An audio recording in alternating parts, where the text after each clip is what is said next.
Hey guys, చాలా రోజుల తర్వాత అందరూ ఎలా ఉన్నారు? నేనైతే బాగున్నాను, మీరు కూడా బాగున్నారని అనుకుంటున్నా. ఏంటి తయారు చేస్తున్నామని చూస్తున్నారా? పానకం అండి. అది శ్రీరామనవమి అయింది కదా, నేను ఆ రోజు పోస్ట్ చేయలేకపోయాను, కొంచెం లేట్ అయింది.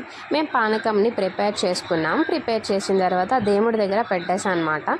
సో పానకం ఎలా ప్రిపేర్ చేశానని నెక్స్ట్ తర్వాత చెప్తాను మీకు టైం ఉండేటప్పుడు.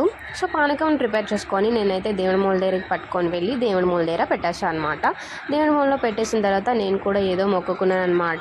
ఏంటి అనేది అయితే మనం మనసులోనే మొక్కాలి కదా, బయటకు చెప్పకూడదు. సో ఏమీ అనుకోకండి, నార్మల్గా నేను బాగుండాలి, అందరూ బాగుండాలని మొక్కేసుకున్నా. అది అయిపోయిన తర్వాత మన అలాగా కొంచెం టైం తర్వాత 12 గంటలకు ముహూర్తం అన్నారు. ఆ టైంలో మేము దేవుడి దగ్గరికి వెళ్ళాం, గుడికి వెళ్ళాం అనమాట. అదే రాములవారి కళ్యాణం జరుగుతుందని చూడడానికి. సో రాములవారి కళ్యాణం చూసేసిన తర్వాత అలాగే అక్కడ అన్నసంతర్పణ కూడా పెట్టారు. పెట్టిన తర్వాత దేవుడి ప్రసాదం కదా అని చెప్పి వెళ్ళి నేను, మా మమ్మీ, మా చెల్లి అయితే తినేసాం. తర్వాత ఫొటోస్ దిగేసి వచ్చేసాం. ఇలా అయింది మా